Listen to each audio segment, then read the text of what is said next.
This is a 4K monitor. That's right. I think this is done in 1080p. Yep. Ready? Jesus of Nazareth was a first-century Jewish man who claimed that he was uniting God's domain above with our domain below. He called this the arrival of God's kingdom. Jesus invited people to follow him so they could enter into that heavenly realm here on earth in their day-to-day lives. And that's what he's talking about in the collection of teachings called the Sermon on the Mount. Now, if you really believed that God's heavenly life was available here and now, that would change your perspective on just about everything, including your possessions. In fact, Jesus said the biggest obstacle to experiencing God's heavenly life and presence is our stuff. The word Jesus uses literally means the stored up things, so our storage. Okay. Yeah, some people do have a lot of stuff, but it's natural to collect things. Stuff can make life easier. Stuff can give me security. Stuff gives me freedom. Well, we think that it does, but Jesus says not so much.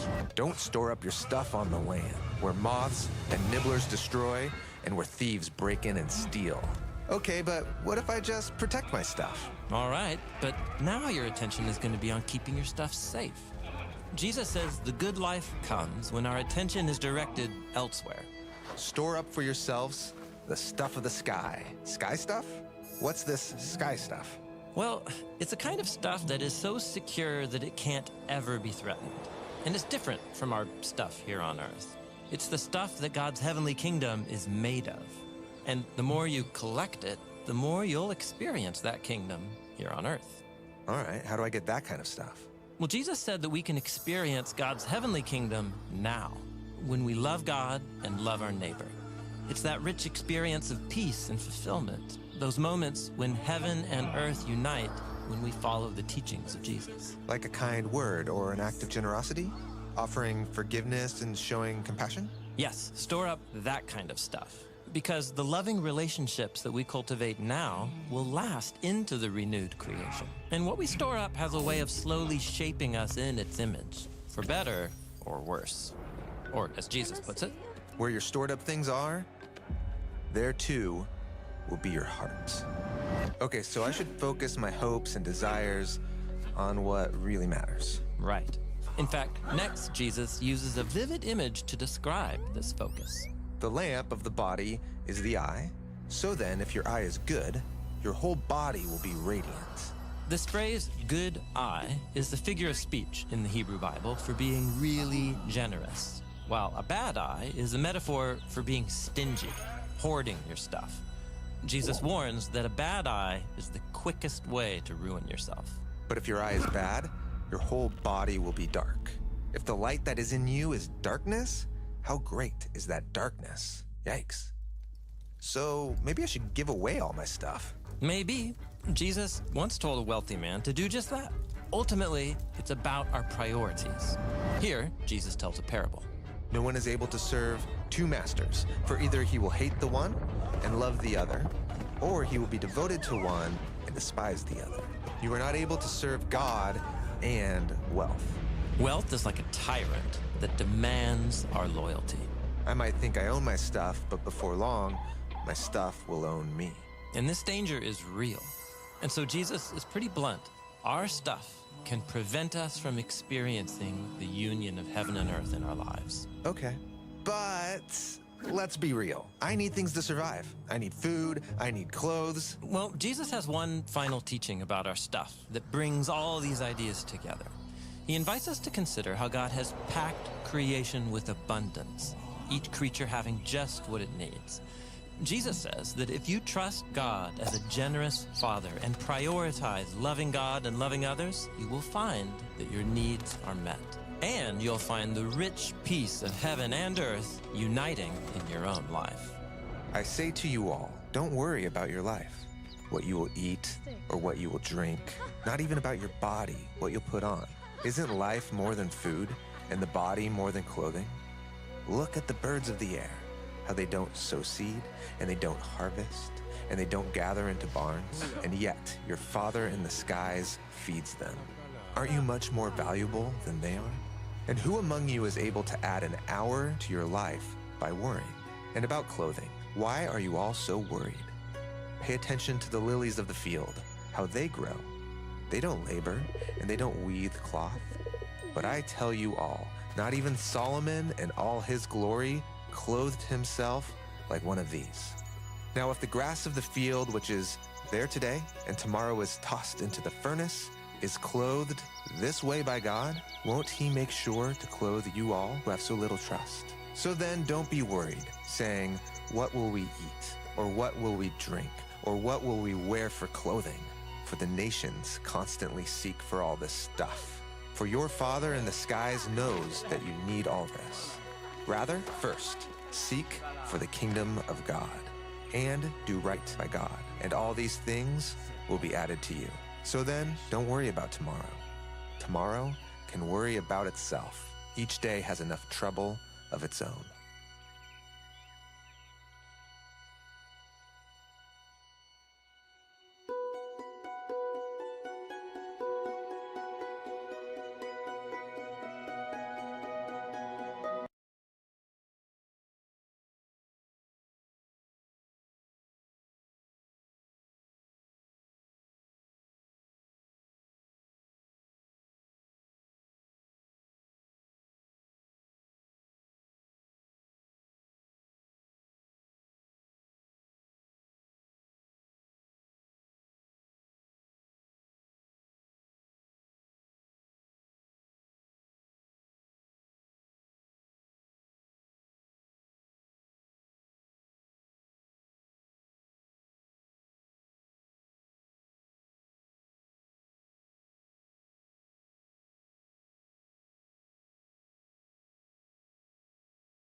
Don't quote the ancient magic to me. I was there when it was written.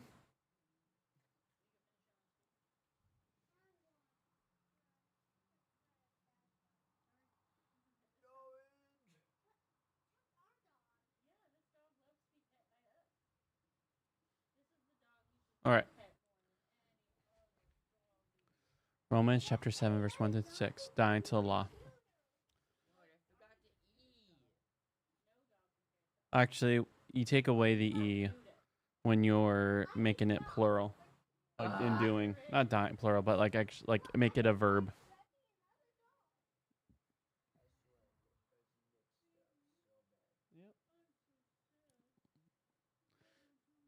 It's like when you think about languages, it just breaks your brain because space also breaks your brain. But think about it.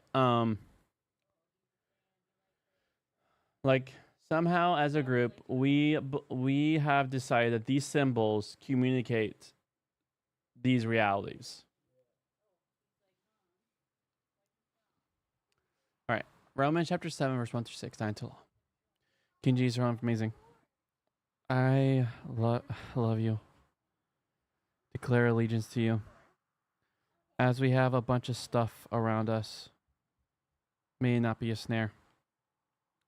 May we use it to advance your kingdom, to call people to you. And yet we thank you for the stuff around us. You're good. And may we always hold the potential of it being gone and being okay with that because we're seeking first the kingdom. Amen. Surely you know, my dear family, I am after all talking to people who know the law, that the law rules a person as long as that person is alive. The law binds a married woman to her husband during his lifetime. But if he dies, she is free from the law as regards her husband. So then, she will be called an adulteress if she goes with another man while her husband is alive.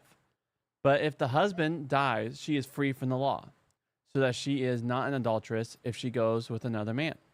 In the same way, my dear family, you too died to the law through the body of the Messiah, so that you could belong to someone else, to the one who was raised from the dead. In fact, so that we could bear fruit for God. For when we were living a mortal human life, the passions of sins, which were through the law, were at work in our limbs and organs, causing us to bear fruit for death. But now we have been cut loose from the law. We have died to the thing in which we were held tightly. The aim is that we should now be enslaved in the new life of the Spirit, not in the old life of the letter. No, you did. So, this is again like really hard to understand. And this is something that I'm becoming more and more like I'm just grasping, like, even myself, like as I keep on challenging my brain towards thinking law, death, spirit living. So, for the ancient people who followed the law, what did it produce? Death. Sin, death, yes, death. But now, since we died through King Jesus, we are no longer, especially the Jewish person, no longer is bound by the law. But now they're bound to the life of the Spirit.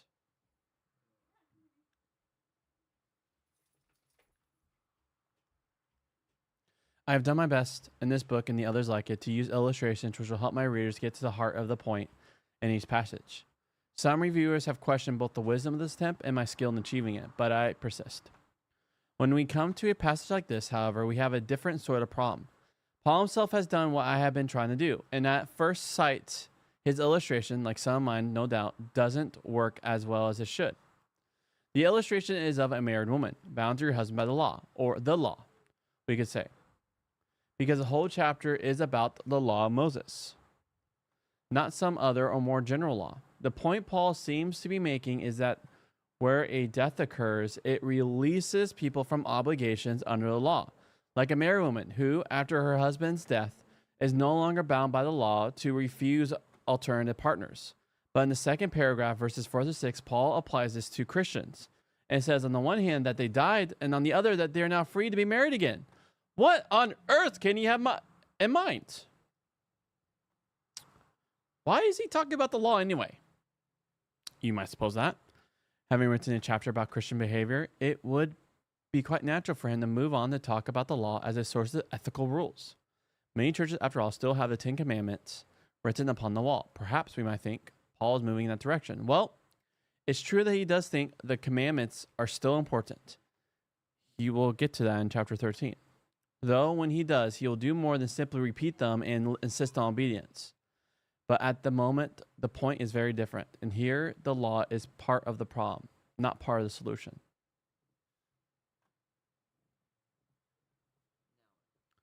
You might suppose, if you have been following the argument of the letter carefully, that he is writing this chapter because sooner or later he is going to have to tell us what exactly he meant by all those sidelong references to the law. He has hinted again and again that the law of Moses, though he believes it was given by God and bore witness to the gospel, nonetheless plays a negative role in God's overall purposes. And that the Christian is not under 520. The law came along to multiply the trespass, but where sin multiplies, grace multiplied even more. You know, so crazy is how the law was given through Moses, and it bore witness, it testified by Jesus, but yet it plays a negative role in overall God's purposes because people can more realize of their sin. And more realize their sin, the more there's need of grace.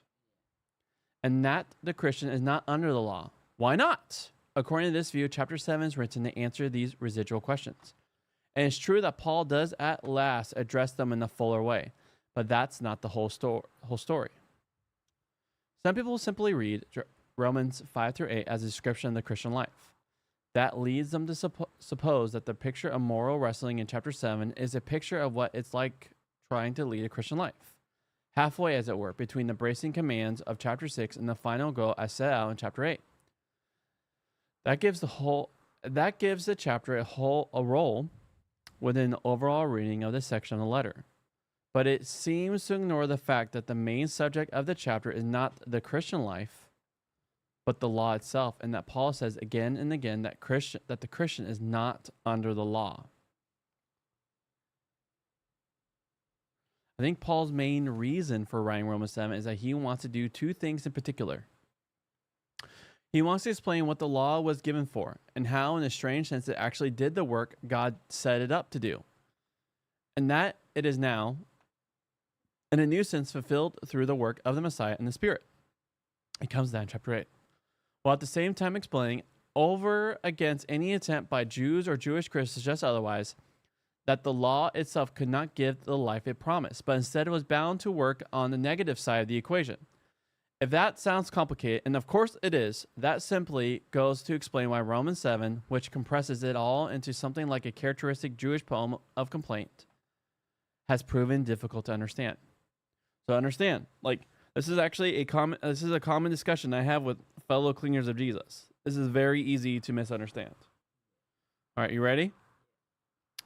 This chapter forms part of Paul's overall strategy, which is to explain to the Roman Christians, many of whom were clearly from a Jewish background, which is why they know the law, as in verse 1, the deep level of transition that has been made through the gospel from the covenant family defined by the law to the covenant family defined by the Messiah and the Spirit. Only if they and we grasp this point will the church be able to understand what God has done and what it now means to share the Christian faith, hope, and life.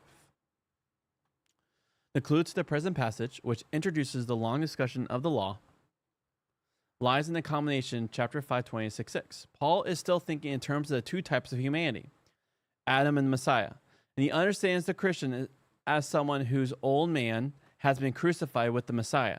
Each person is thus to be seen as a composite being, like a woman married to, and hence, in that world at least, identified with a husband. And the role of the law is to cement the bond between the person who is in Adam and the old man or old Adam to whom they are married. This explains verse 4, which is at the heart of this passage. You died to the law refers to the same event as the 6:6, where the old man was crucified with the Messiah in order that we might be rescued from the solidarity of sin.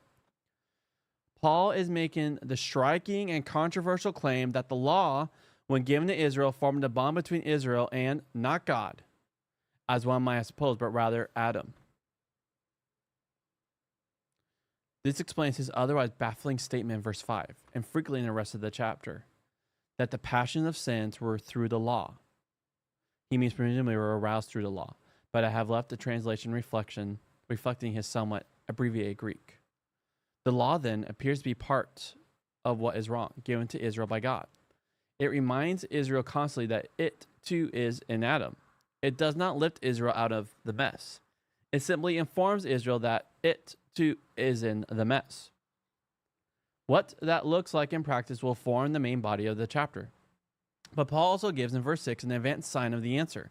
We, that is, of course, those who through baptism and faith have been brought into the family defined by the crucified and risen Messiah, we have died to the law, and so have been cut loose from the ties with which it bound us to the solidarity of the old Adam, forcing us, like a woman bound to a husband, to bear his children, which in this case means death. Instead, we have been bound to the Messiah in his new life, risen life, so that we can bear a different kind of fruit for God. This is one of the places where Paul draws on the idea of the Messiah as the bridegroom of his people, which emerges again in, for instance, 2 Corinthians and Ephesians.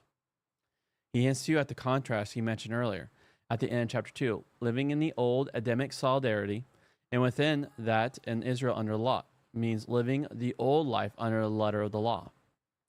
Living the new life in solidarity with the Messiah means leaving behind every aspect of life in Adam and being energized in a new way by God's Spirit. Paul has already mentioned the Spirit up to now. But by the end of the present argument, he'll be ready to write one of the greatest ever accounts of the Spirit's work.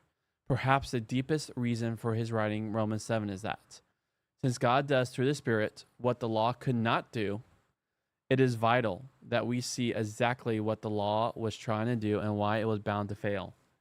The present chapter, though very difficult, is essential if we are to grasp the depth of the human problem, hence the wonder of God's solution to it. All right. This is crazy. So Israel is given the law, and they thought the law will help Israel become closer to God. But what it did is it constantly reminds them that they are in Adam. They are in the age of death. And so they have to die they died to the law by dying with Jesus. And so now they're resurrected with King Jesus, who is separate, who bears life. Man, that is good. That helps my confused brain a lot. All right, we can start, friend.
that I actually hit tab.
Nice.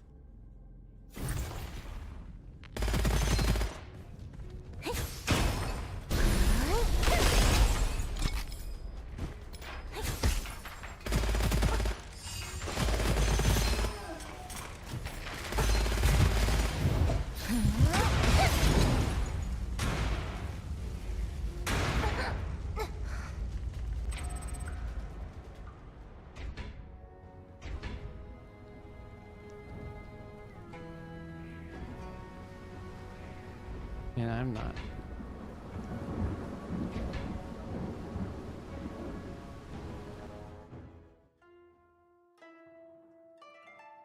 Generating talent available in this one.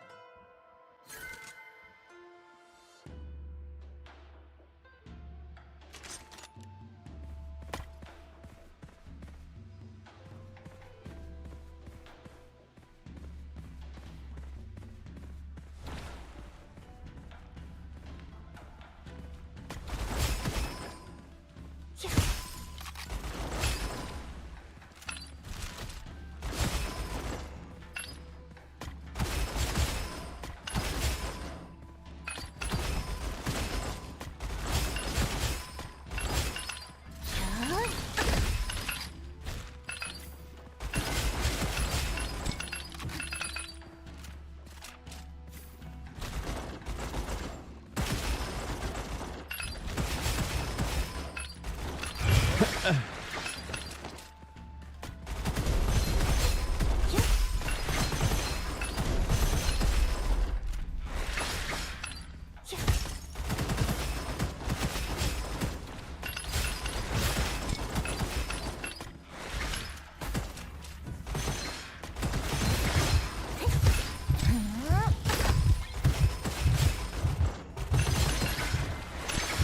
come on.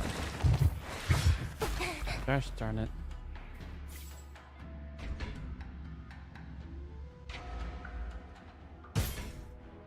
With my right hand is having challenges.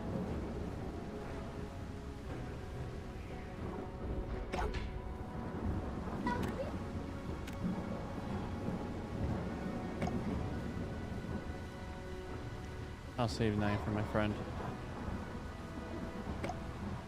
Oh.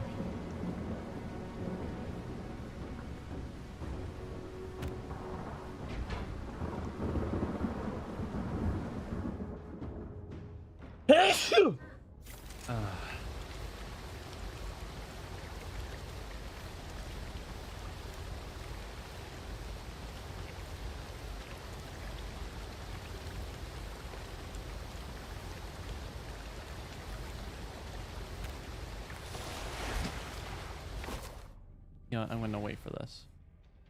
I'm gonna play Final Fantasy while waiting for my friend.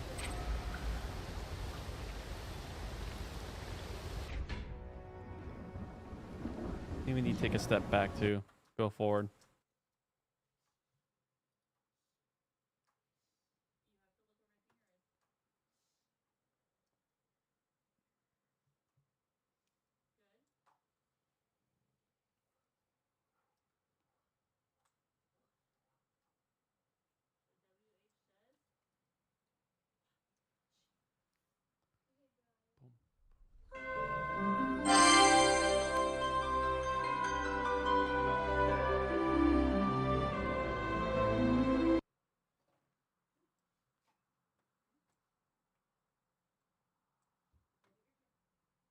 What the heck?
Here, that's easier.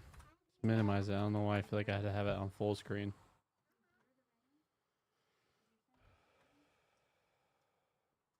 Sorry about that, friends. Wow.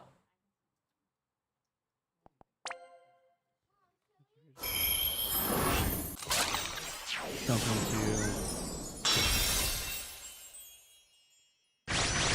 influence those desires. It's not worth it. It's compromising desires.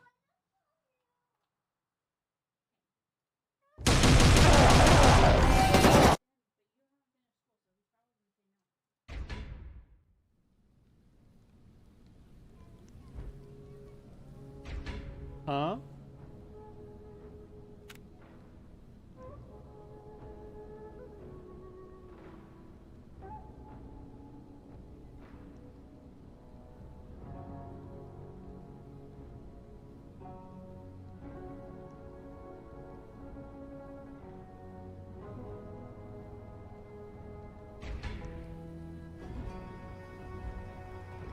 Oh, yeah.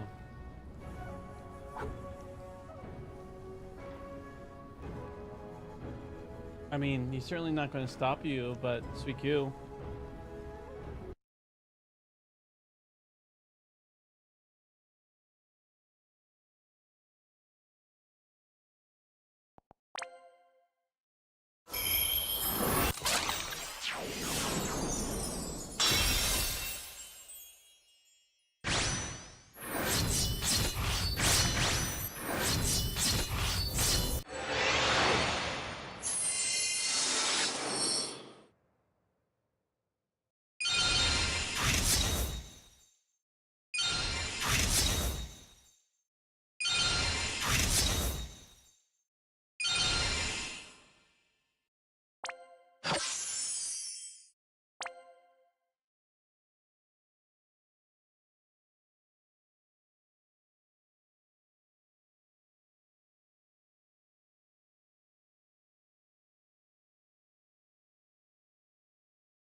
That works. Just put it on the other screen. What the heck? I don't need to see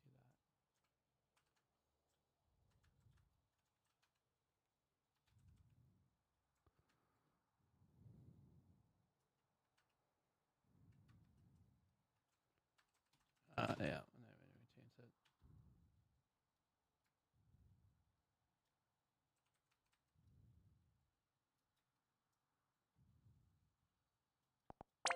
There we go.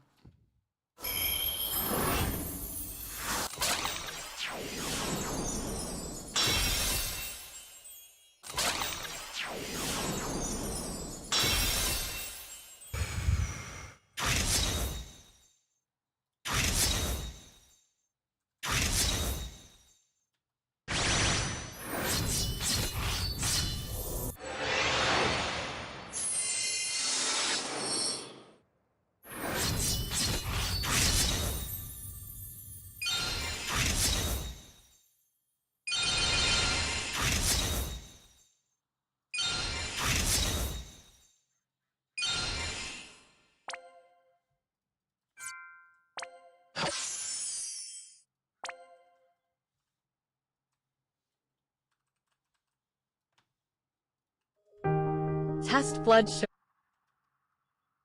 Huh. This is truly random. And now it's asking. Now it's showing me a diabetes commercial.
I did not ask to be a hero.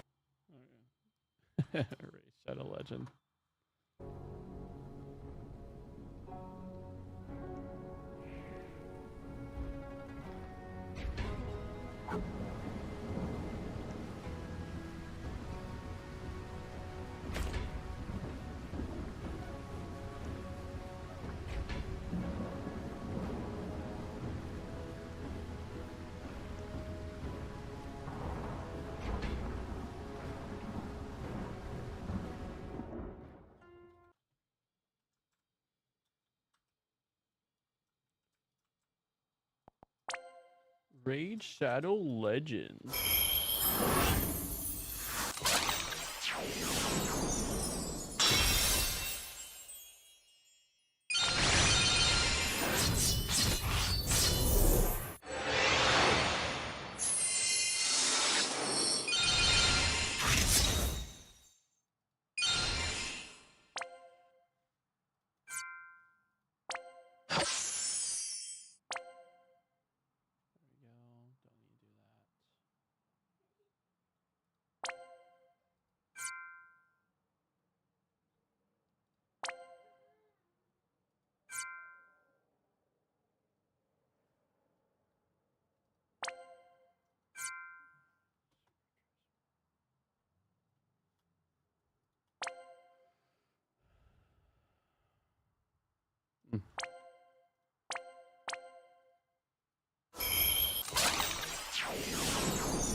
Oh, hey, Houston.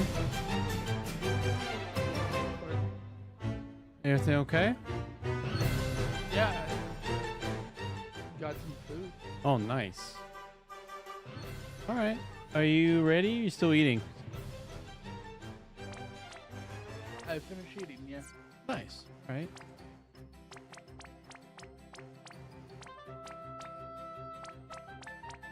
Quickly do a little selling. I'll be ready.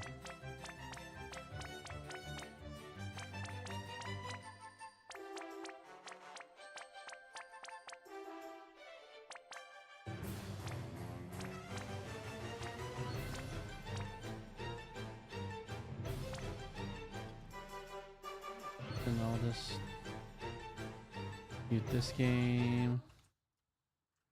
Minimize. Continue. Go back to menu.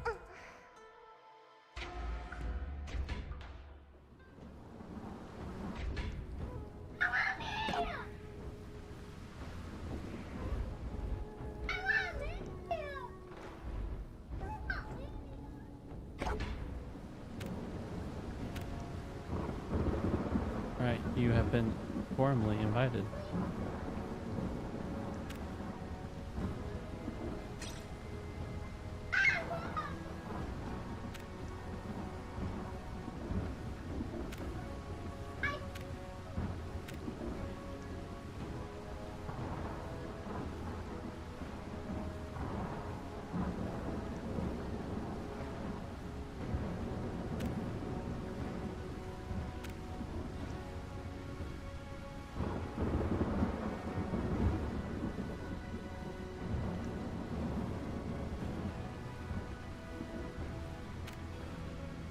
We'll just be very careful what we choose.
Oh, oh. I don't know how the crossbow man apparently they're I see. I was like, how did they kill me from around the corner?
Always nice to at least give you enough room where you could run away from the chargers.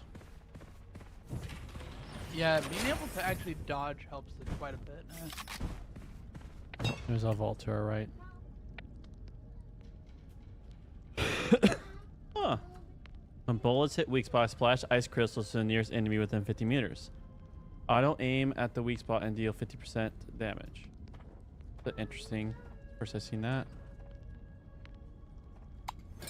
Let's try it.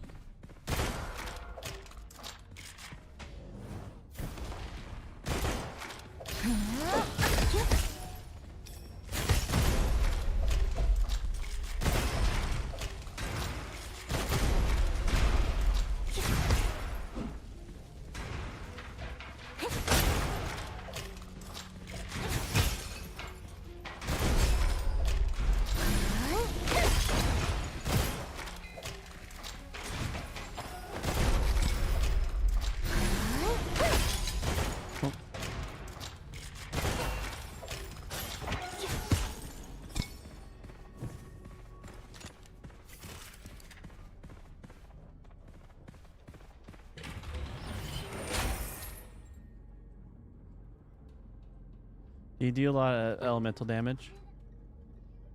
Not really.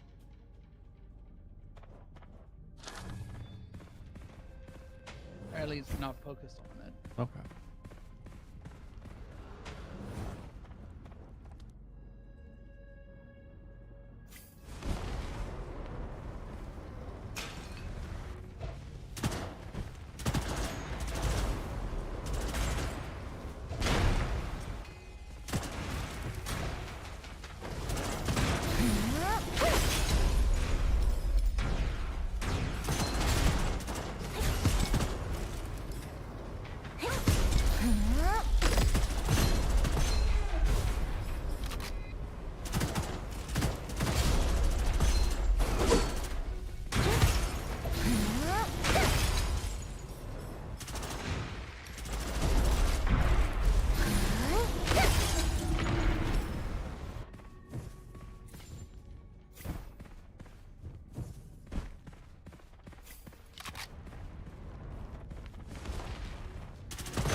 There's this if you want it. If not, I want to sell it.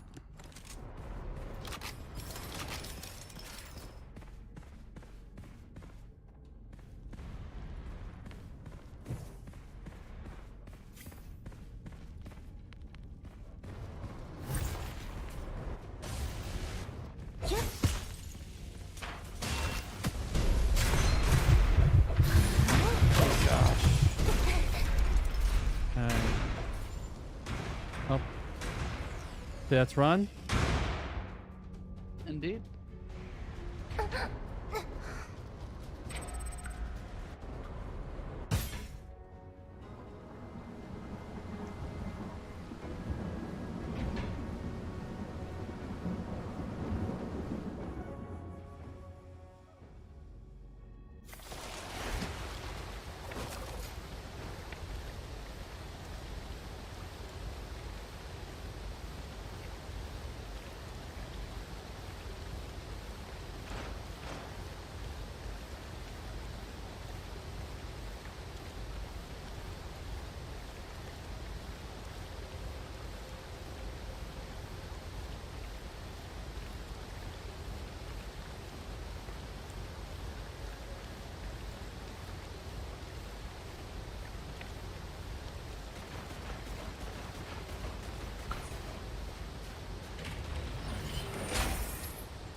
been a long time since I've chosen. I choose a survivability one where I enter a fake death. Oh. I was like, man, I just need to. Or it's so hard to survive at this very beginning. I'm waiting for you in the vault.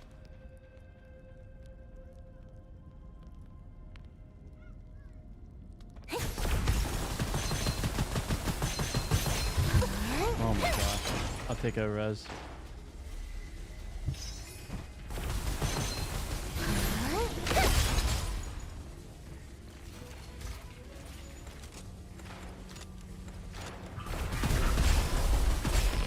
Oh my gosh.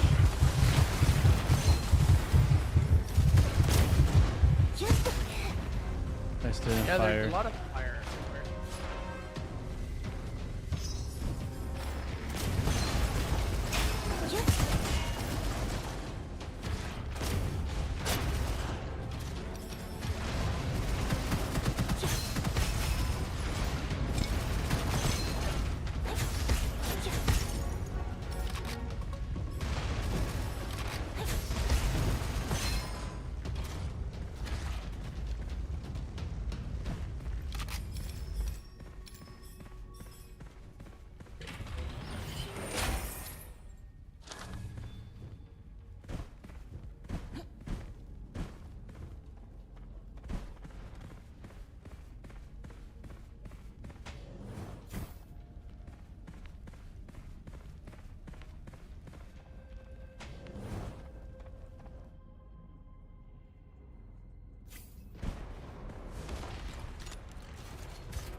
What the heck?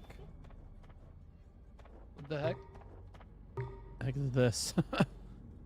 -4% extra large. Interesting. When shooting with special weapon, it'll put 12% lucky shot chance for each large ammo consumed in the shooting. Yeah, so that just means you use more special ammo with the big snipers or whatever. Alright, I'm in.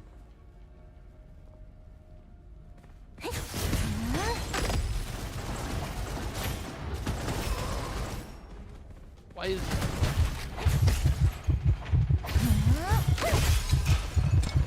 is this dog like this kind of weapon?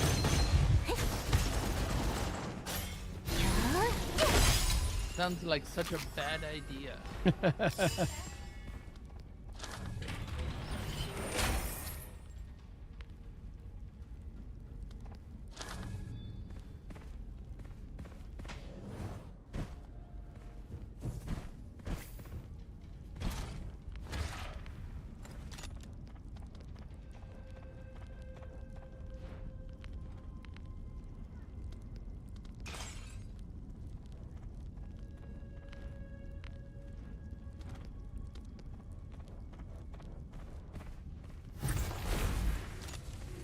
Up your back, I've been here.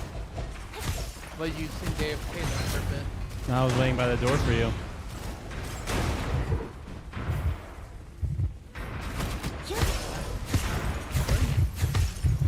Like I was there, but then you didn't go. Alright. Go run around a bit.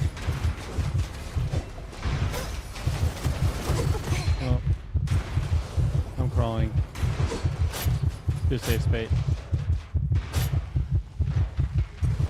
Oh, Oh, I got grenaded. I think their cluster grenades don't actually have a warning indicator. Once the second explosion does, it seems. Take a break from that hero. Try out this hero.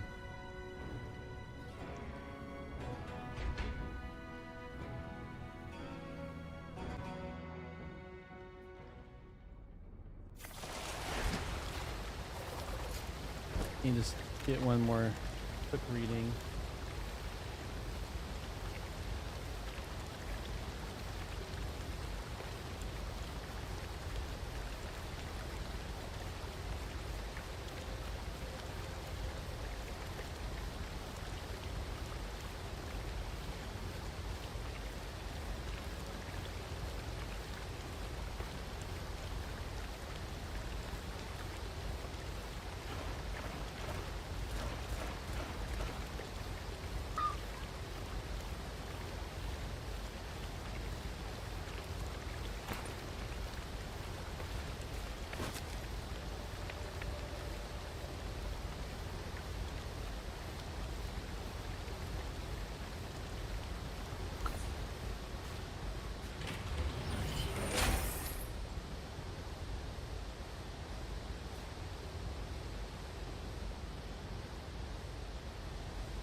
All right, so come here. I picked up one that gives every weapon a unique description. Which one of these two would you like? I don't see the other one. Oh, I still don't see it. all right. Well, let me pick it up and drop it.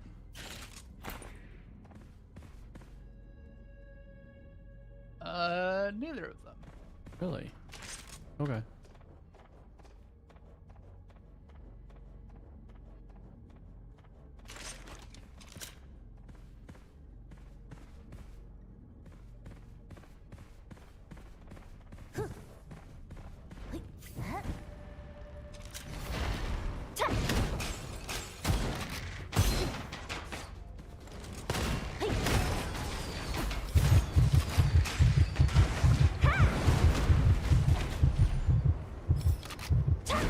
Interesting.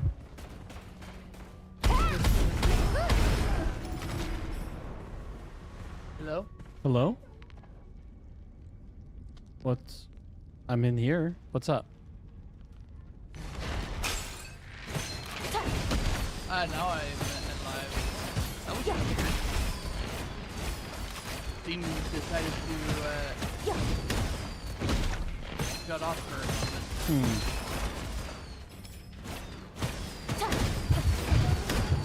I don't know what just happened for the last like 2-3 minutes.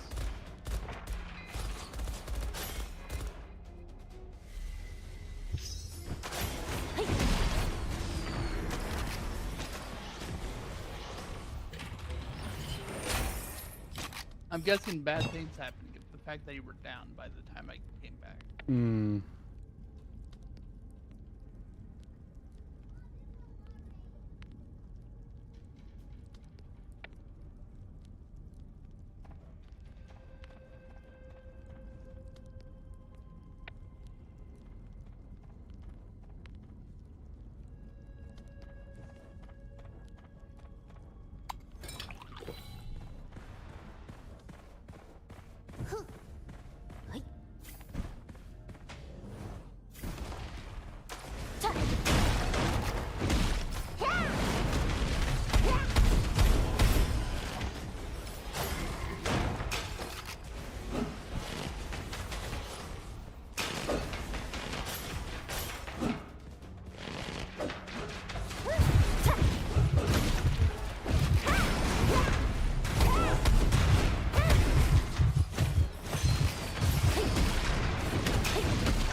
I'm still not.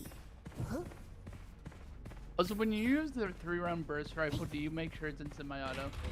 No. I recommend putting it in semi-auto if you use it. Okay.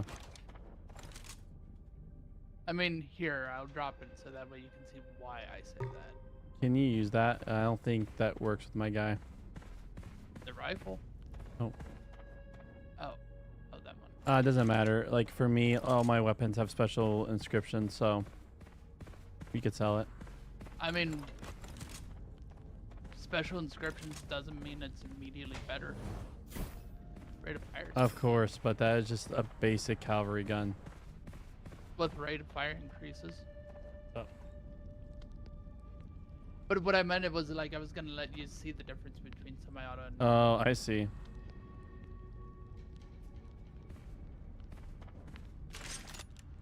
Okay, so that's auto. I see. A lot more control.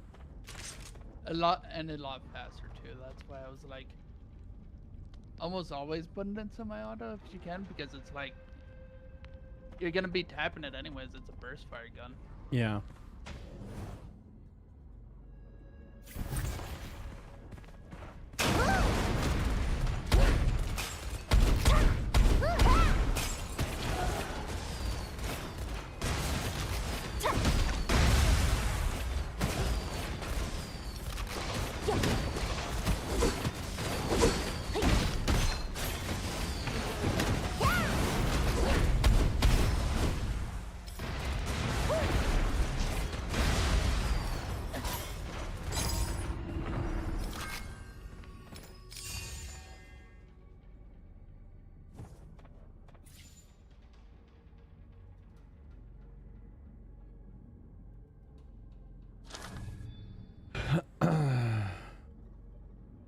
Oh, heck yeah. This is a nice find. Look at these effects. Neat.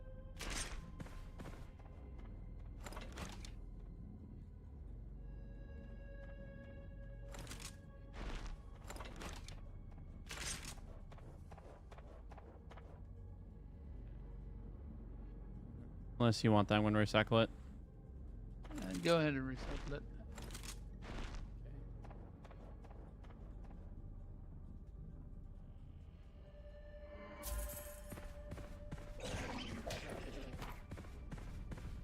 I feel like I had more scrolls before.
So we can't dash, by the way, in this vault.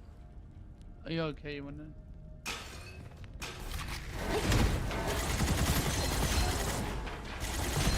Oh, I'm down. Behind the rock.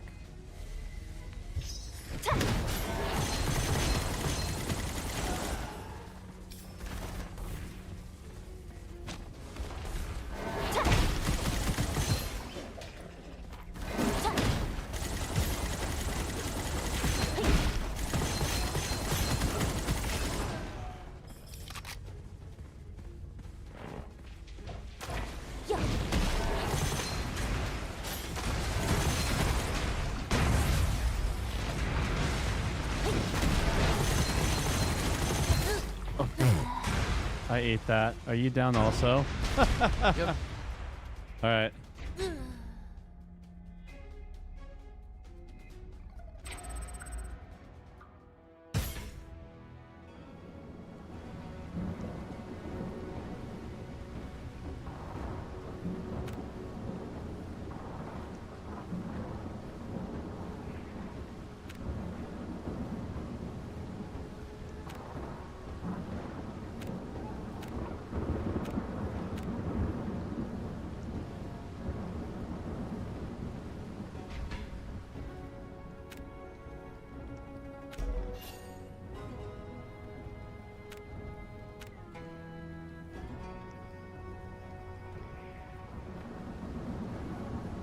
This keeps. You know? We both have a unique play style.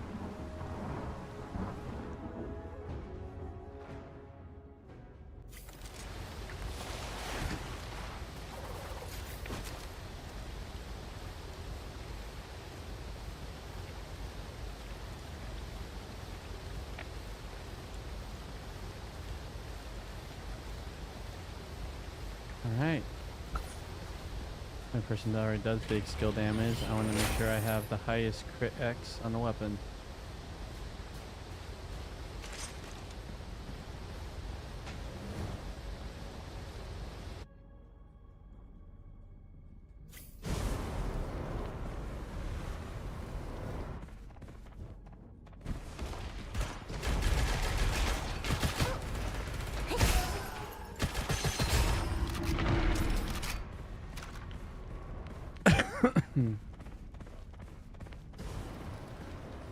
Oh.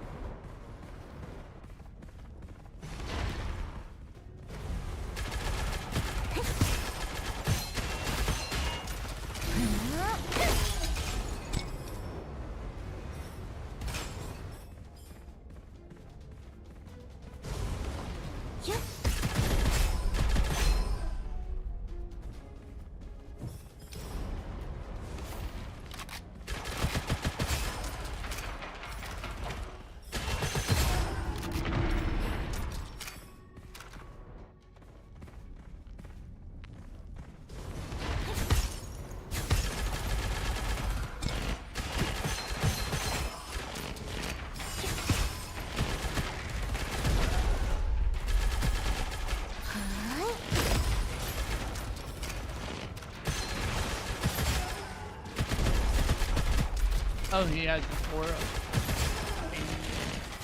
Oh. Oh.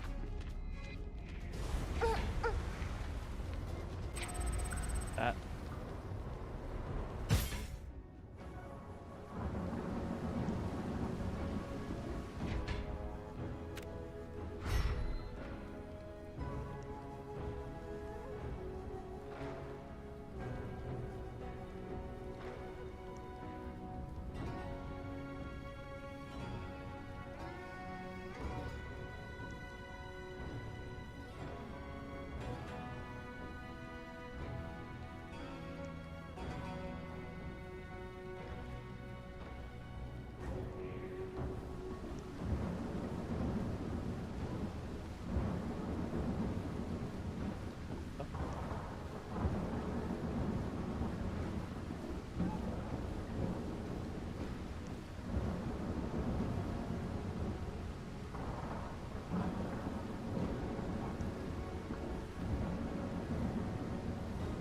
Oh, I see. Was like just trivia too. Scroll up. Number. Taurus Raging Bull. I guess it's that gun's based off that.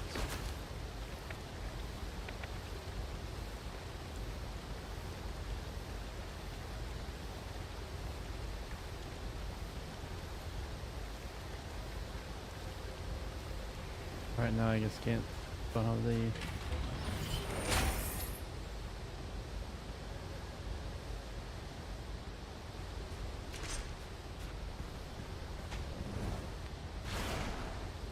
Oh, I'm playing this character. I thought I was playing the other character for a second. All right.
Oh, they're everywhere. I should not have come down.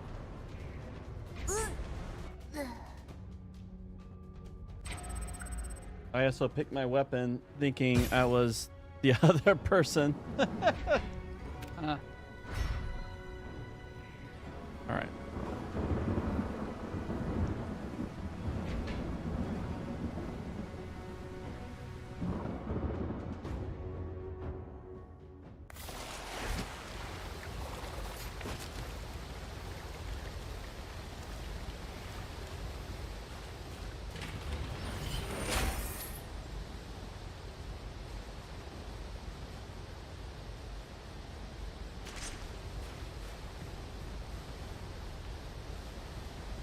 Oh. Oh, there you are.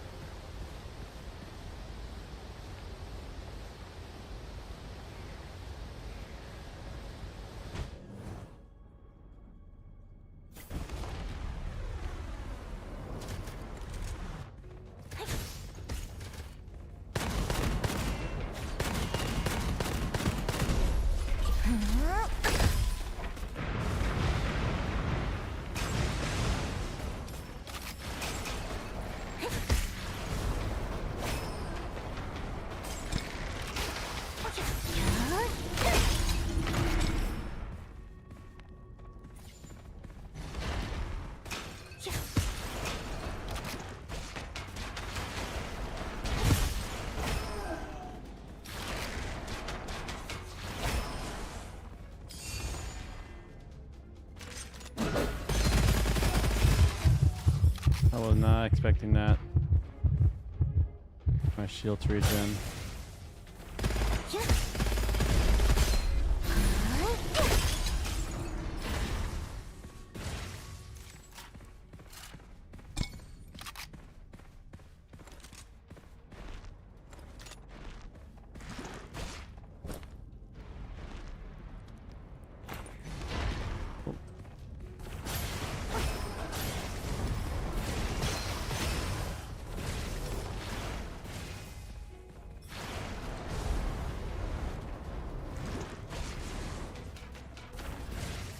Curious.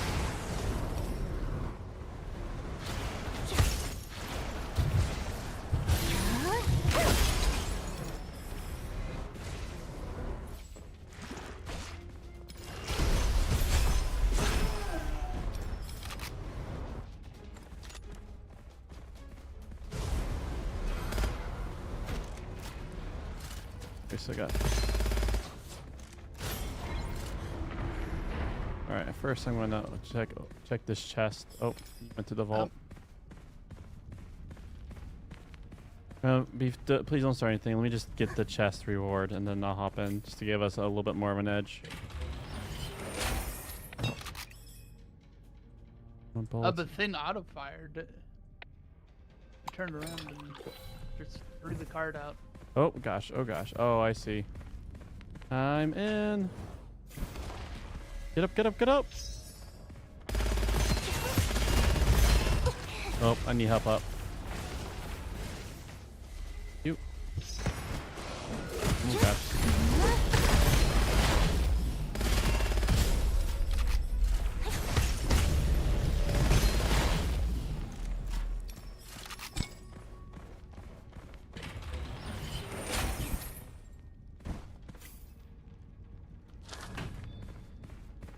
Take Realm of Corrosion. It's always nice to have a little thump of corrosion check on everyone.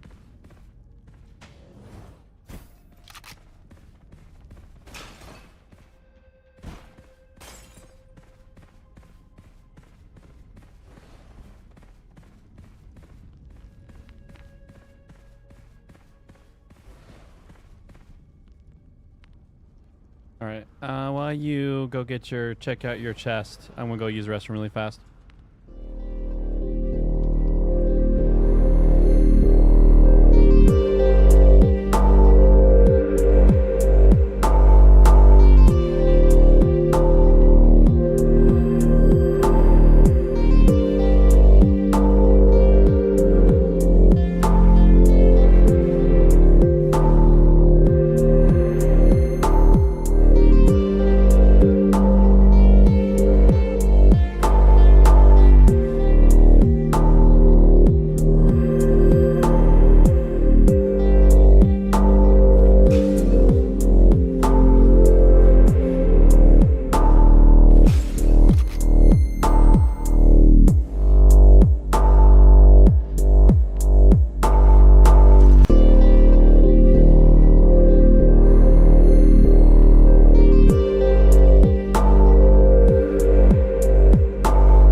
Oh, I gosh darn it. Try and dodge one bomb. I got land into another bomb. You have to give a lot of space.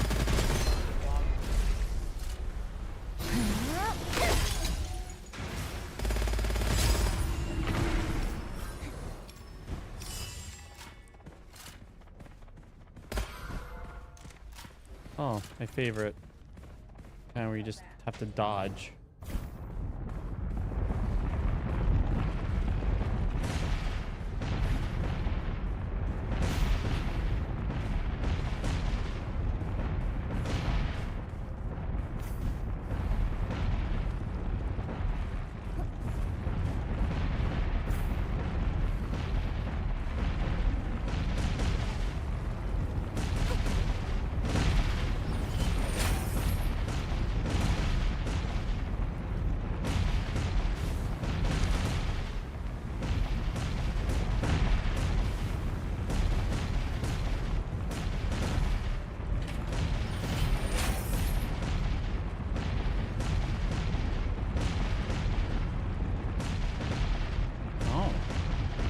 Do you have a weapon type that you prefer?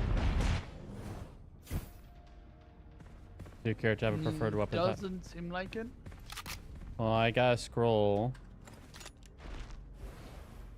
that if you and I are using the same weapon type, I get 20% more damage. So same weapon type, 10% damage. When you use the same weapon, the same type. Oh, well, like both of us use the same type weapon type? Yeah, so this is the scroll. I see.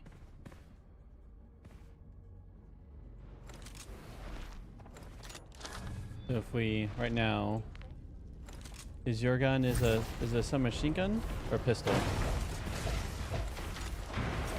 I think maybe a pistol. Maybe. Uncertain.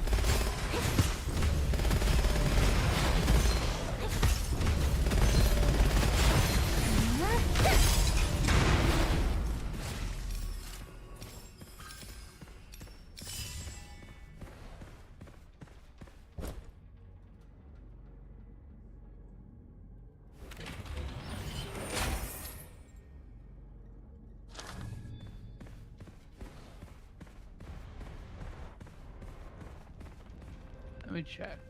It is a launcher. A launcher. Alright, I have submachine gun in hand. Up type weapons. I do. Alright, it looks like you finished that mission, my friend.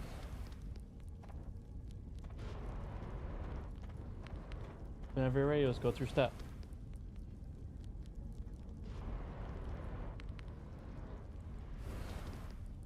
So when Broheim's ready to start reading, we'll have to do a quick break reading. Okay. Then we get back to it. Oh.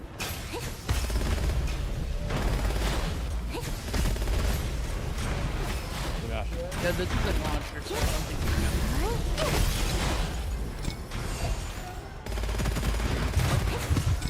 Oh god.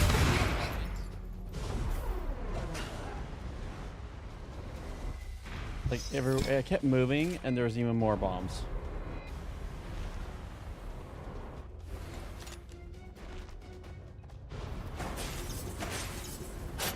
Well, I have both hands. Oh wait, are we still fighting? Oh, we still are.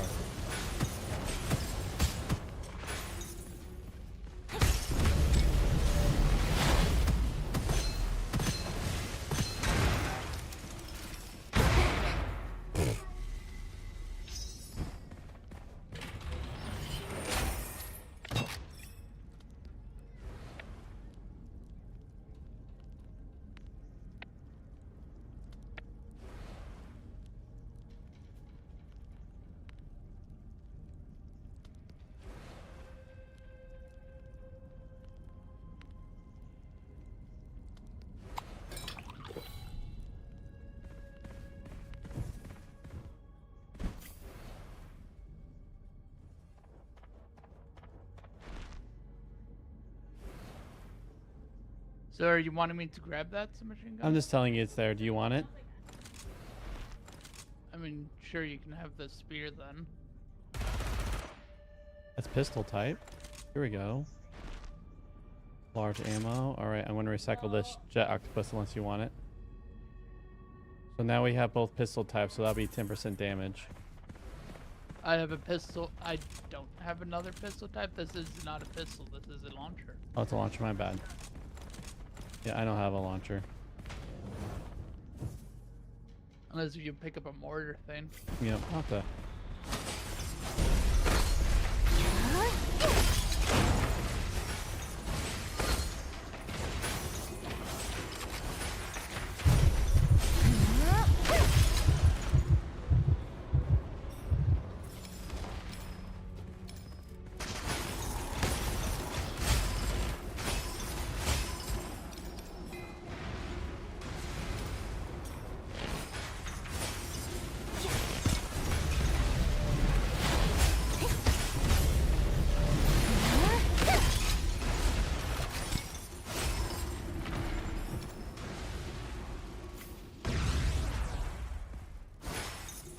Alright, now I have it. Nice. Type.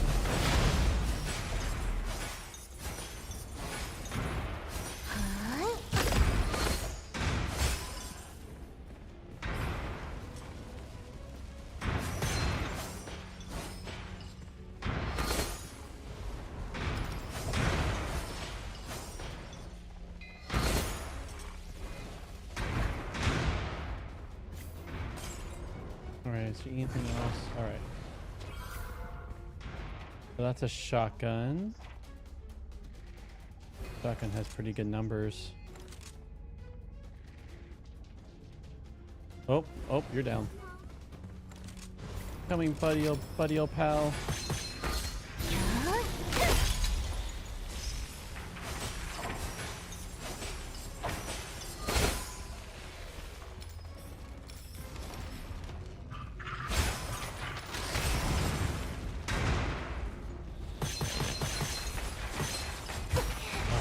Darn it.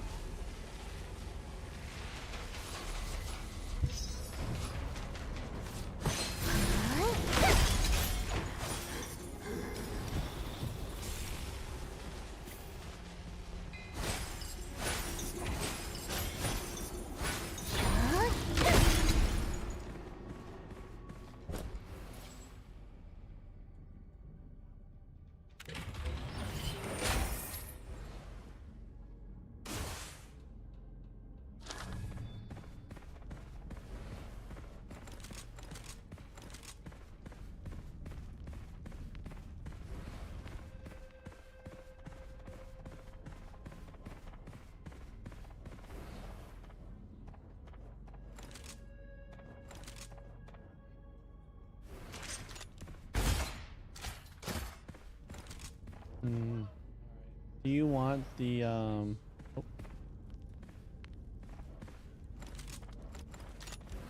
Oh, what happened to my other gun? Back it up. Nope, you must have accidentally. It's fine. I'll try not to use two of the same weapon. Ew, pipes. Excellent. 2%, 20% of the game, one more projectile. Oh, that's cool. 3 mile long, close range.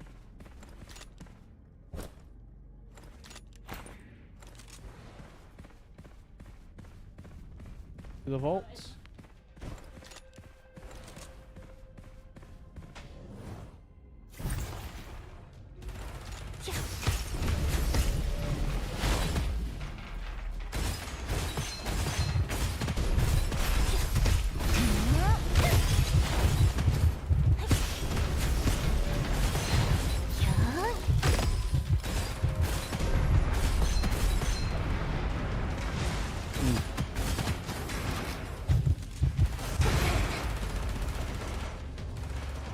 There's a crossbow there,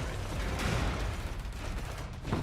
And he just crossbowed me because there's nowhere to hide. Oh, this one. Good bread. Oh, look, I'm having positive soul essence because I'm not spending them like crazy.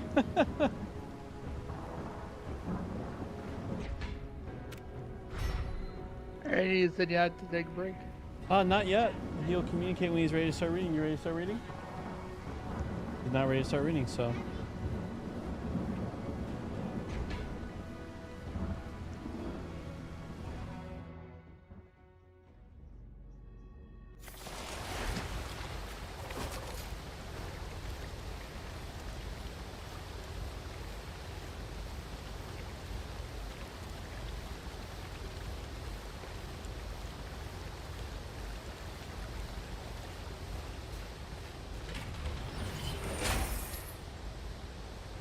Alright, let me make sure. I don't think this squirrel has a favorite weapon type.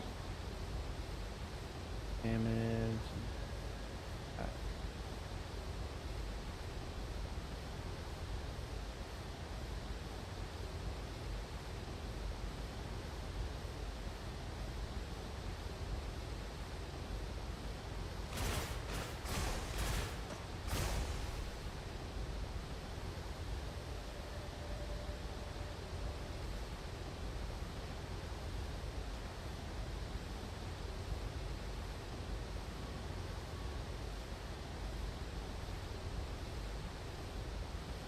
Huh.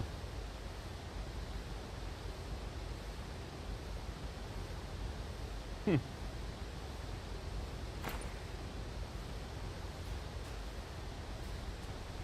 All right.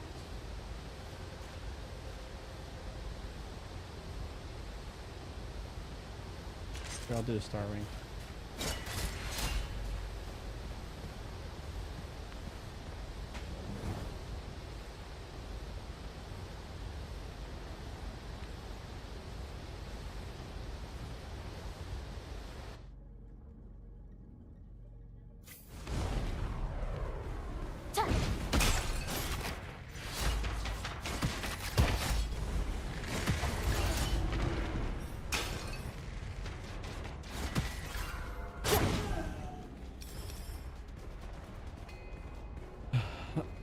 It's funny. It's like both these weapons together just work very well for this character.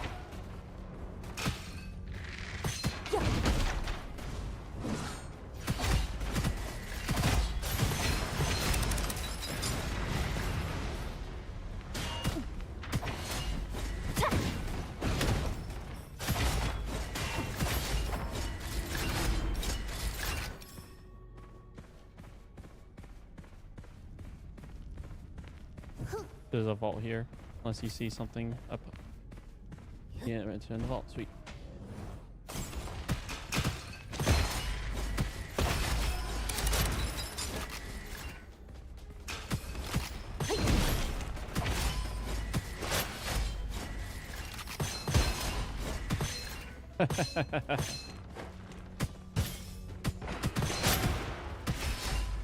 There's the enemies drop ammo.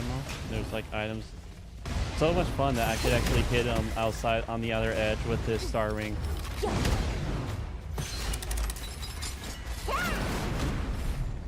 That's an accident.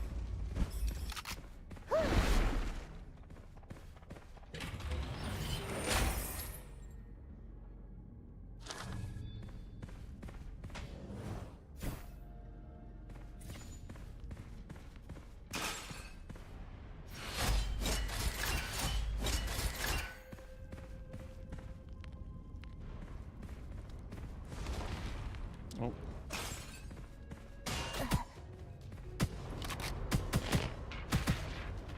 Like some. That's so interesting. I think some of these have like.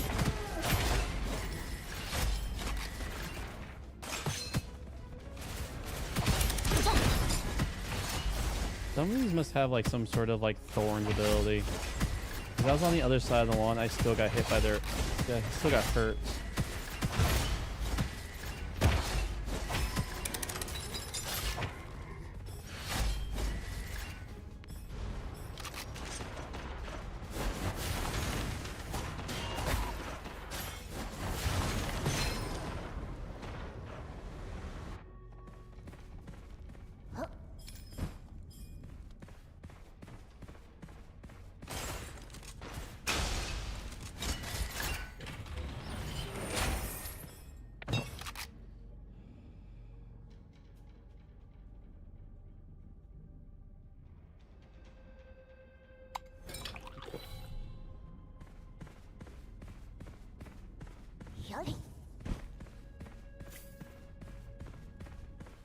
Game is so pretty.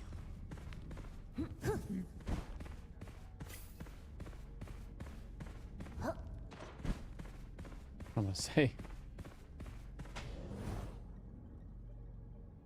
I mean, you must like bad graphics games if you spend your whole time on Roblox. You'd think so, but Roblox actually has some high percentages.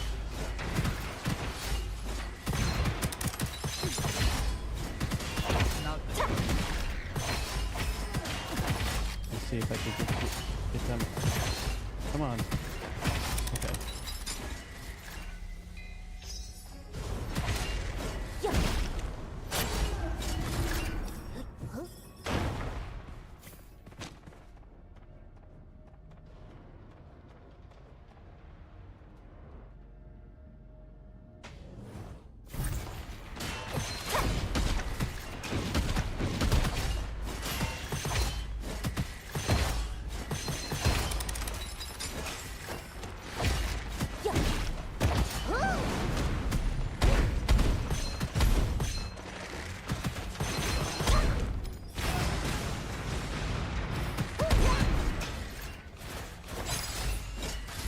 That's fine. So my ability still is on me. Like my weapon is still around me.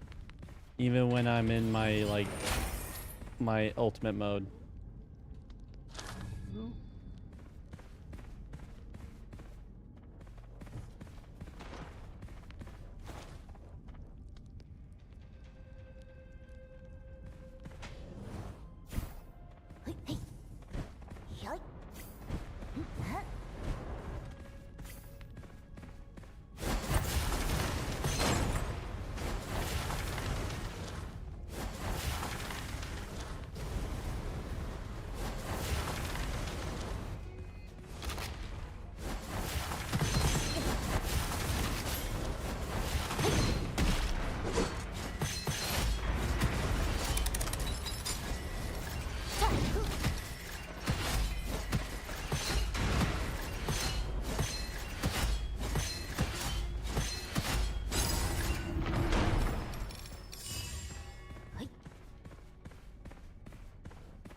Melee camp.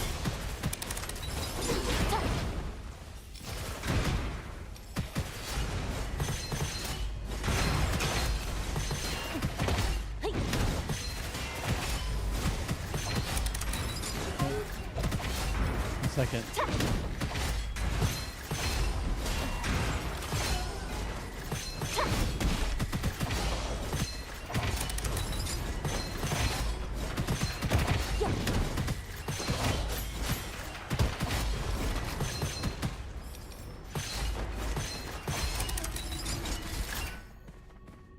You were talking to me, Suikyu?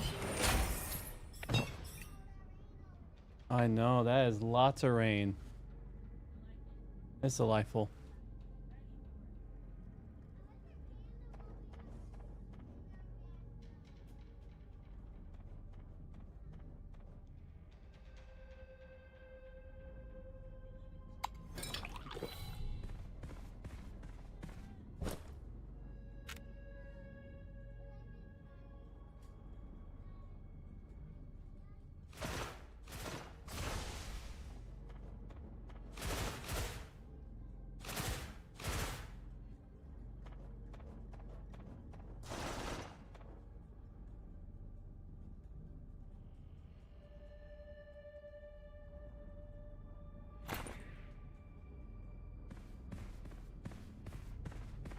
The weapon over here that I missed. It's they're called a dragon breath. What a fun name.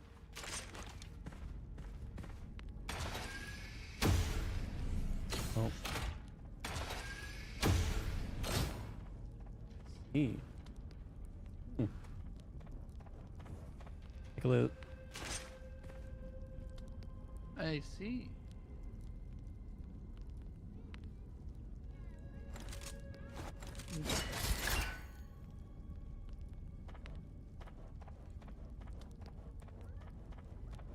Dragon breath does look. Do you want it? I'm going to probably just recycle it. Go ahead and recycle it. I either do fire or I use my star ring, because my star ring even works my ink scroll ult mode.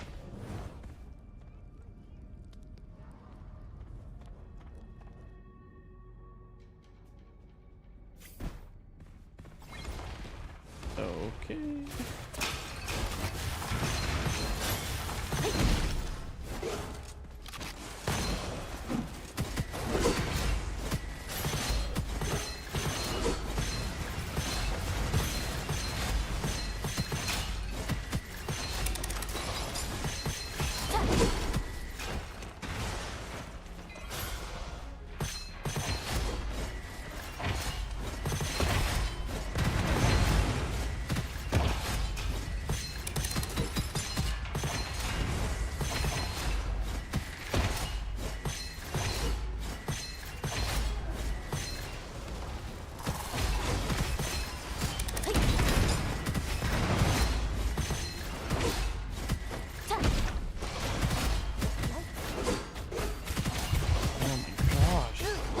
Like an aura of mean poison from that guy.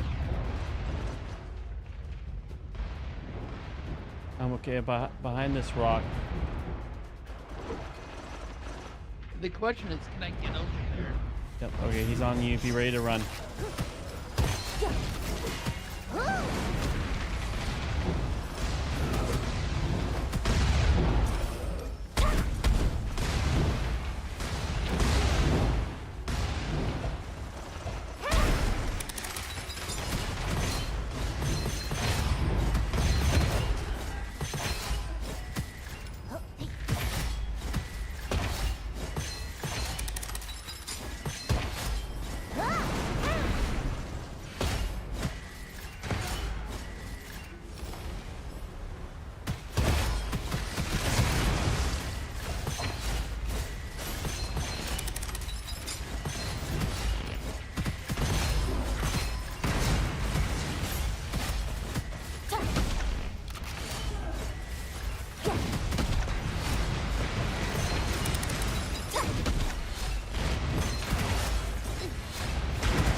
Oh, I need a res. Thank you.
I'm down. I'm trying to crawl Yeah, away. there's- I know there's a lot near me. Oh, You crawled into the fire spout.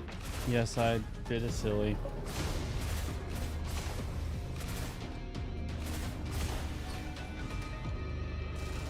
Do I have ammo on this yet?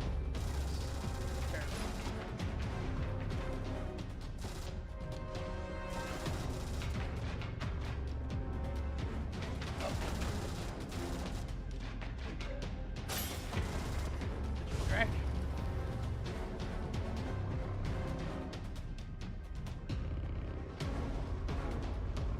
Give me that. I didn't need that for the fire.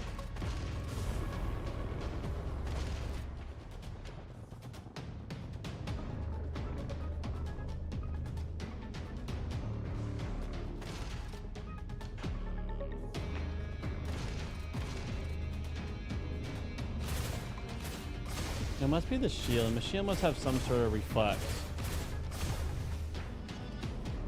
Yeah, I think so.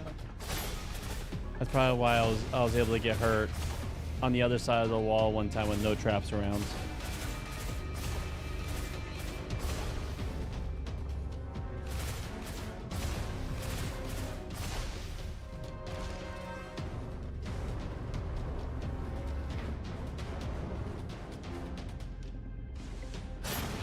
Whenever you're ready to start reading.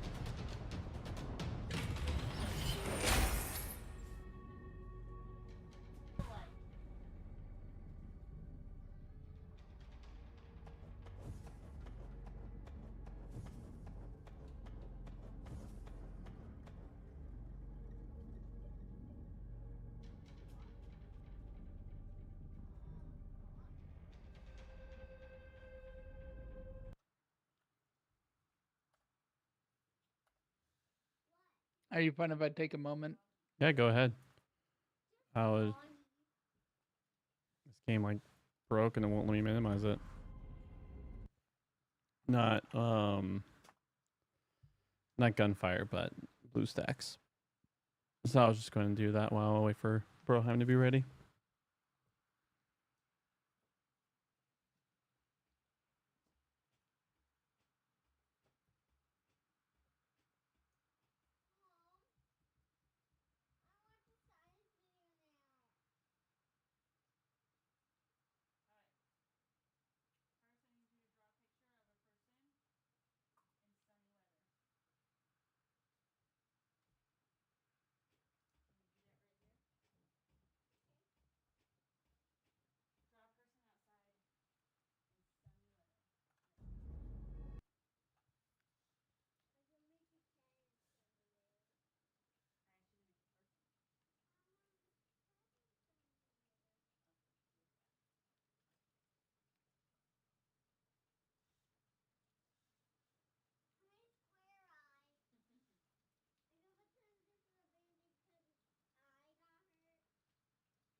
Like you get, yeah, like vision cards.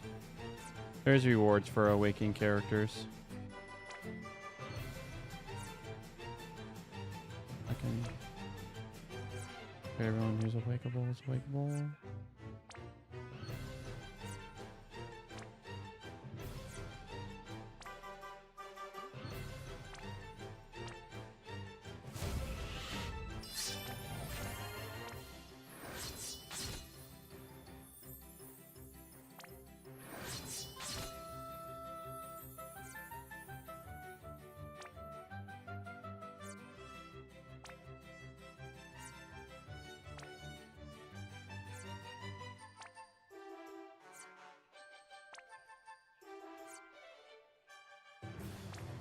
Oh, pardon me.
Oh. Looks like the Justin's back. Hello, I'm back. I had to let the dog out. Irresponsible.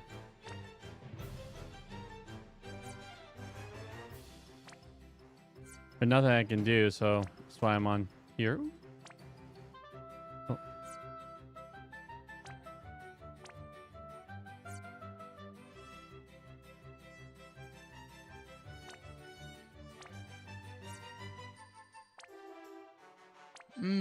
Lovely. A lot of things, and I'm slow.